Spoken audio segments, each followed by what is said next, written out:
Buen día, bendiciones para todos los participantes, saludos a los hermanos y amigos que pueden oír entonces esta exposición y debate.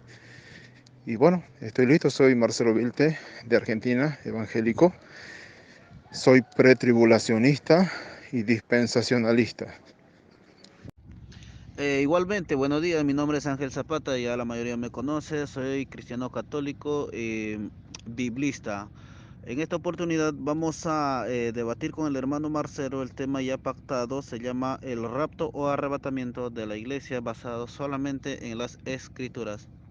Espero que le vaya bien y listo, entonces voy a esperar acá al hermano Marcelo a ver qué me diga de qué manera hacemos. Ok, esta es la primera cita que voy a pegar, Juan capítulo 14, versos 2 y 3. Y voy a explicarlos ahora. Bien, esta es la primera referencia que encontramos en la palabra con respecto al arrebatamiento. Acá el Señor Jesús dice, en la casa de mi Padre muchas moradas hay. Evidentemente Él se está refiriendo al cielo de los cielos, al tercer cielo donde mora el Padre, y donde Él moraba con el Padre desde antes de venir a la tierra. Juan capítulo 1, verso 1. En el principio existía el verbo estaba con Dios y el verbo era Dios.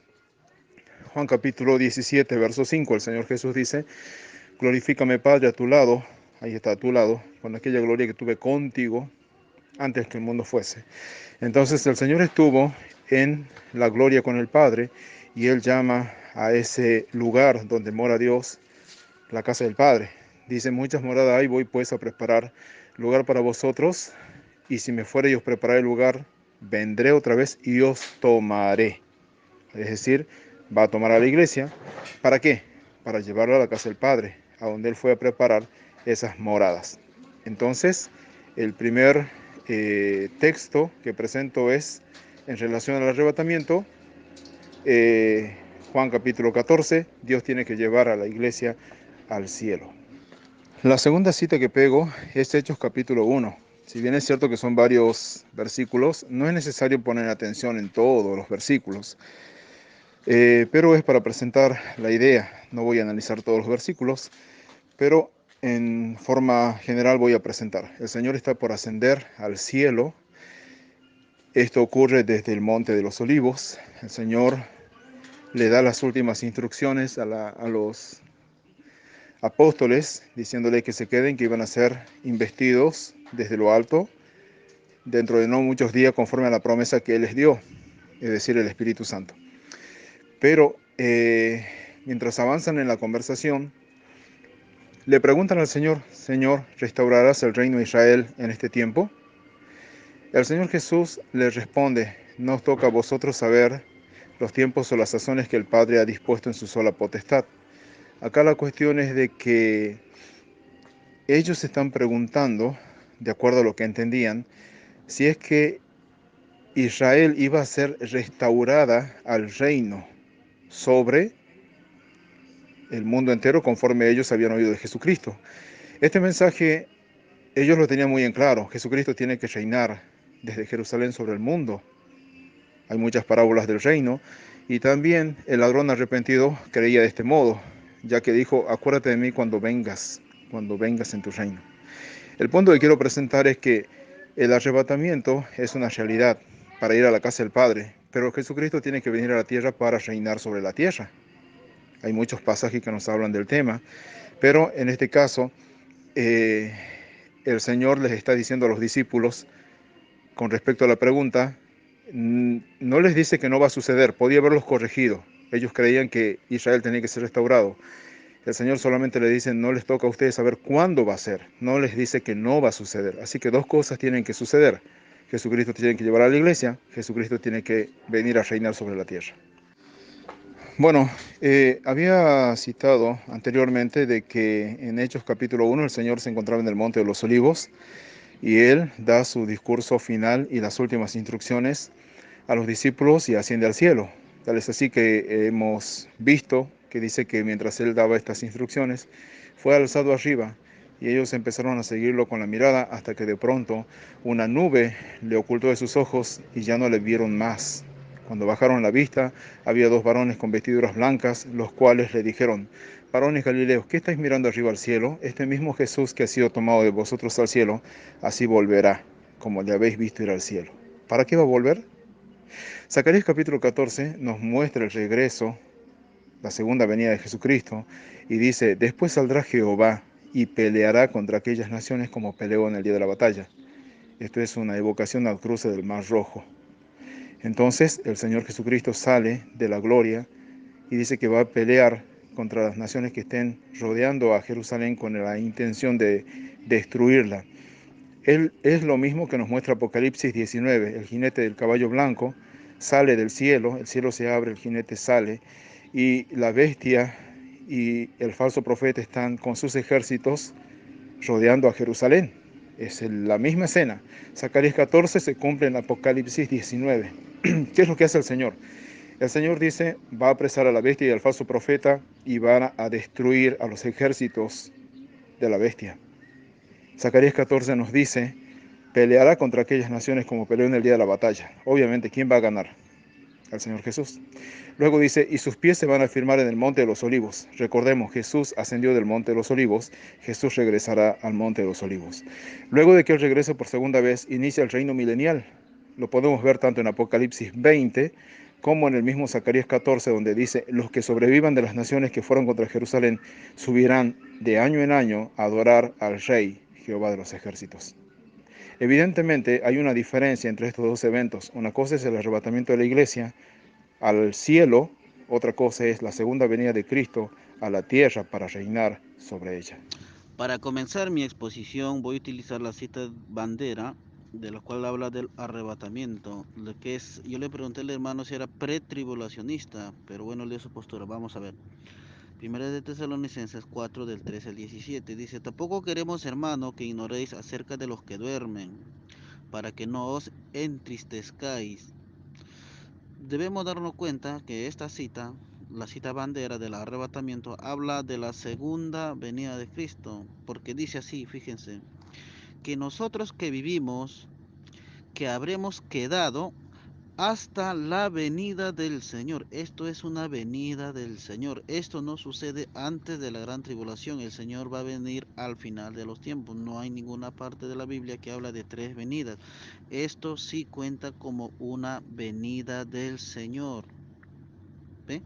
Que habremos quedado hasta la venida del Señor, no precederemos a los que durmieron. Esto sucede en la venida del Señor, porque el Señor mismo, con voz de arcángel, con trompeta de Dios, ojo, nunca lo olviden, y con trompeta de Dios, descenderá del cielo, y los muertos en Cristo resucitarán primero, luego nosotros los que vivimos. Dos cosas muy importantes. Una, que el Señor va a venir con trompeta de Dios. Dice, descenderá del cielo, bajará, por eso dice hasta la venida, va a bajar. Luego nosotros los que vivimos, los que hayamos quedado, seremos arrebatados. Esto sucede al final de los tiempos, no antes. Vamos a ser arrebatados. Y lo voy a explicar por partes en mi segunda intervención. El tiempo es poco. En la segunda cita voy a mostrar el mismo que escribió Primera de Tesalonicenses, también escribió la segunda, del versículo 1, del 7 al 10, dice: y a vosotros que sois atribulados, daros reposo con nosotros. Ojo acá, cuando se manifieste el Señor Jesús, cuando Él venga en su segunda venida, cuando se manifieste el Señor Jesús desde el cielo con los ángeles de su poder, ojo, con los ángeles, ve, el mismo escenario de Primera de Tesalonicenses 4, el segundo escenario es el mismo, mira. Desde el cielo con sus ángeles, allá había ángeles, aquí hay ángeles, en llama de fuego para dar retribución a los que no conocieron a Dios. Acá viene algo, acá dice algo más importante, es el mismo los mismos ángeles, el mismo Jesús bajando del cielo, pero en este caso viene por los injustos, mira, para darle su retribución a los que no conocieron a Dios ni obedecen el evangelio de nuestro Señor Jesucristo. O sea, acá viene para darle castigo, para darle lo que le va a pasar a las cabras, etcétera, los cuales sufrirán pena eterna y perdición. Yo quiero que vean el mismo escenario que hay en Primera de Tesalonicenses. En el segundo escenario, también el mismo escenario, ángeles, Jesús bajando del cielo, y listo, pero en este caso ya no viene por los justos, sino por los injustos, a darle su castigo, los cuales sufrirán pena de eterna perdición, excluidos en la presencia del Señor. Quiero que hagan un análisis entre primera de Tesalonicenses, que viene por los justos, y segunda de Tesalonicenses, que viene por los injustos, pero todo ocurre en un mismo escenario, porque en ambos casos Jesús está bajando con todos sus ángeles. Para mi tercera cita, ya probé dos escenarios, la primera y la segunda. En la primera viene por los justos, en la segunda viene por los injustos, y en ambas partes dice que Jesús vendrá. Ahora voy a poner el definitivo. Creí que era el más definitivo. Mateo 25, del capítulo 31 al 33, dice: cuando el Hijo del Hombre venga, casi lo dice literalmente, en su gloria, y todos los santos ángeles con él. Ya, esta es la segunda venida explícita, casi no hay duda. Entonces se sentará en su trono de gloria y serán reunidos delante de él todas las naciones, todas las naciones. Si se van a reunir todas las naciones, vamos a ver si son justos e injustos, porque si el rapto es bíblico, entonces acá ya no deberían estar los justos, solamente los injustos, ya que los justos fueron raptados antes de la gran tribulación, y esto es al final. Vamos a ver entonces. Y, apa, y, apar, y apartará los y apartará a los unos de los otros, como aparta el pastor las ovejas de los cabritos. Y pondrá las ovejas. Oh, acá están los justos. Entonces no fueron arrebatados. O como dice, no fueron arrebatados antes de la gran tribulación. Aquí están. Y pondrá las ovejas a su derecha y los cabritos a su izquierda. Si leemos más adelante nos vamos a dar cuenta que las ovejas se van al reino de donde el hermano dijo que están casas o hogares para los justos. Tres escenarios tres escenarios igualito con sus santos ángeles. En este escenario también Jesús baja y también tiene sus santos ángeles con él. En la primera de Tesalonicenses también Jesús baja con sus santos ángeles. En segunda de Tesalonicenses, que viene por los injustos, también baja por los santos ángeles. Estos tres escenarios es una sola, es la misma. Eso quiero darme a entender. Bueno, mi estimado, voy con la primera pregunta entonces. Y la primera pregunta es, ¿Jesucristo, de acuerdo a los textos que yo le presenté, va a reinar sobre esta tierra? Según Zacarías capítulo 14, según lo que creía el ladrón arrepentido, según lo que preguntaron los discípulos en Hechos capítulo 1, y según la Biblia, ¿Jesucristo va a reinar sobre esta tierra durante el milenio? O según usted entiende, Jesucristo no va a reinar sobre la tierra. Sí, muy bien, excelente la pregunta. La pregunta es si Jesús va a reinar o no literalmente aquí en la tierra. Mi respuesta es no. Porque Jesús ahora mismo, ya mismo, es Rey de Reyes. Y desde el momento en que Jesús, como decirte, ganó al mal en la cruz, desde ese momento Jesús es Rey de Reyes. En este momento Jesús es Rey de Reyes. El momento ya está gobernando. Porque dijo, el estrado de la tierra son el estrado de mis pies. La tierra es el estrado de mis pies, perdón. Entonces, en este momento Jesús ya está reinando. Y el milenio son 1000 años, no son literales, es simbólico. 1000 años, una cantidad que solamente Dios lo sabe cuánto va a terminar. Eso es nuestra postura. Eh, ¿Qué le puedo decir? Bueno, de repente para personas diferentes la palabra que Dios va a venir a reinar, pues suena algo ilógico, porque estamos pensando que Jesús va a bajar y se va a sentar, no sé, en un trono o algo y va a reinar 1000 años, ¿no? Pues algo ilógico, porque Dios es espíritu. Dios no va a venir así de esa manera, porque Él ya está reinando en este momento. Esa es mi respuesta. A ver, hermano Marcelo, usted dice que debemos saber interpretar las venidas de Jesús.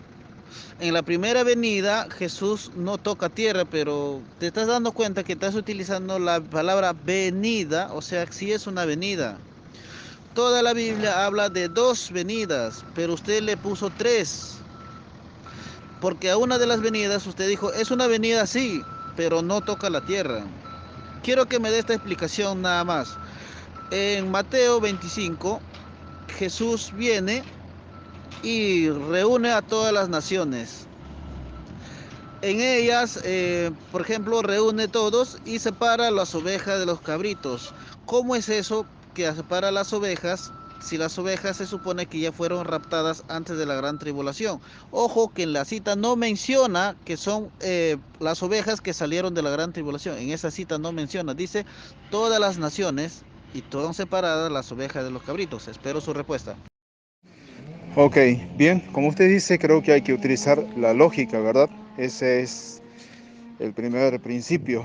Bueno, evidentemente lo que usted me cita de Mateo 25 me está citando finalizada la gran tribulación.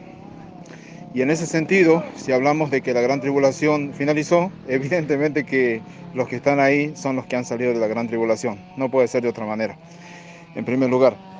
En segundo lugar, el juicio nos habla de las naciones que existan en el momento de la segunda venida de Jesucristo. Hay otras escrituras proféticas que nos dicen lo mismo. Así que acá no se está hablando de una resurrección, sino se está hablando de los que se encuentren con vida y que el Señor va a juzgar.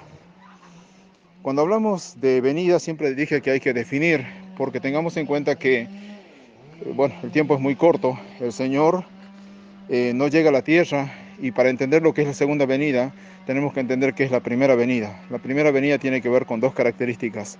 Jesús viene a la tierra y la segunda característica es que Él viene para permanecer en la tierra. O sea, Él estuvo 33 años y medio en la primera venida.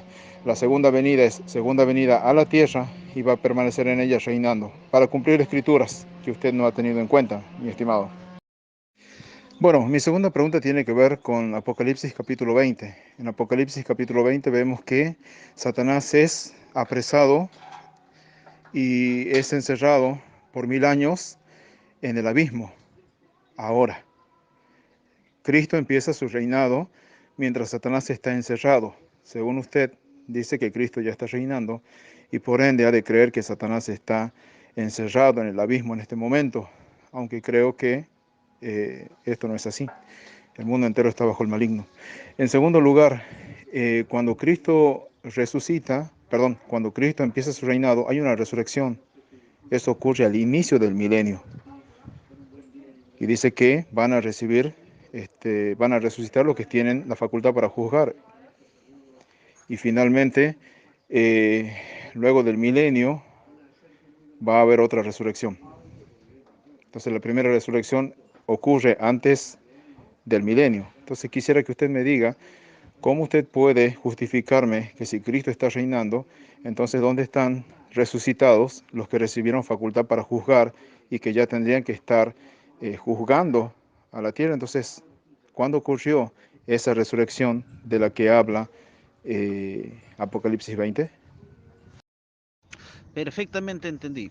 Eh, lo primero, cuando usted dice que estos vi tronos se sentaron sobre ellos los que recibieron facultad de juzgar, estos son los 24 ancianos. Porque dice ahí, mira, y vi las almas de los decapitados por causa de este testimonio de Jesús. Eso ya está, eso no es que recién va a ocurrir. Lo otro que usted dijo es que antes del milenio va a haber una resurrección y después del milenio habrá otra resurrección. Pues eso no, en su cita no lo dice, me disculpa.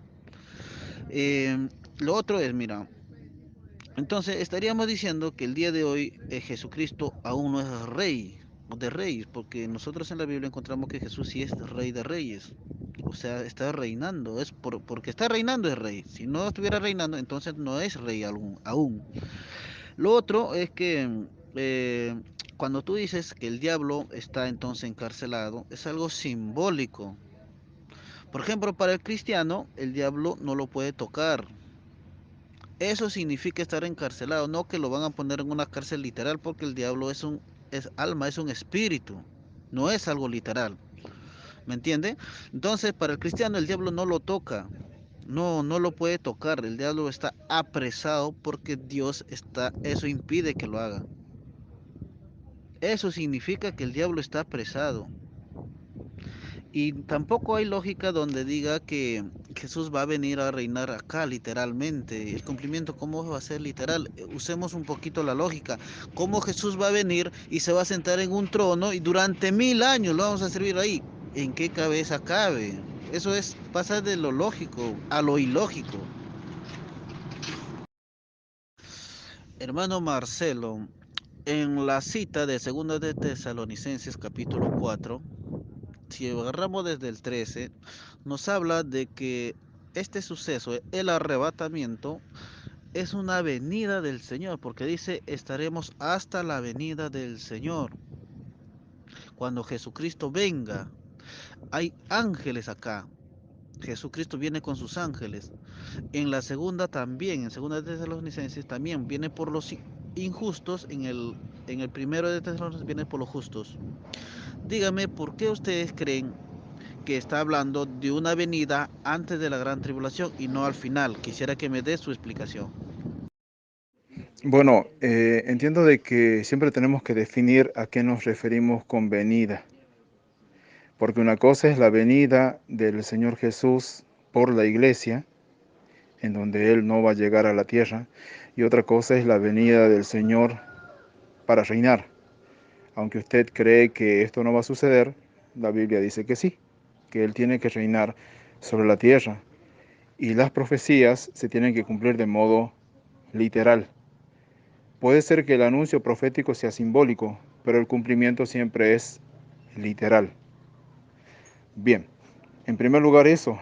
Entonces, ¿por qué hablamos de una venida antes de que de la gran tribulación? Bueno, porque la palabra nos enseña de que esto va a ser así. Por ejemplo, en 3:10 de Apocalipsis dice, por cuanto has guardado la palabra de mi paciencia, yo también te guardaré de la hora de prueba que ha de venir sobre el mundo entero para probar a los moradores de la tierra. Acá guardar no es una referencia a que los va a proteger en alguna parte. No, no dice guardar de la prueba, sino dice guardar de la hora. La iglesia no va a llegar a la hora de la prueba, en primer lugar. Y más allá de esto, hay otros pasajes que nos hablan de que el Señor va a librar a la iglesia de tal momento. Así que por lo tanto, una cosa es la venida por la iglesia y otra cosa es la segunda venida de Cristo para reinar, que va a venir con la iglesia.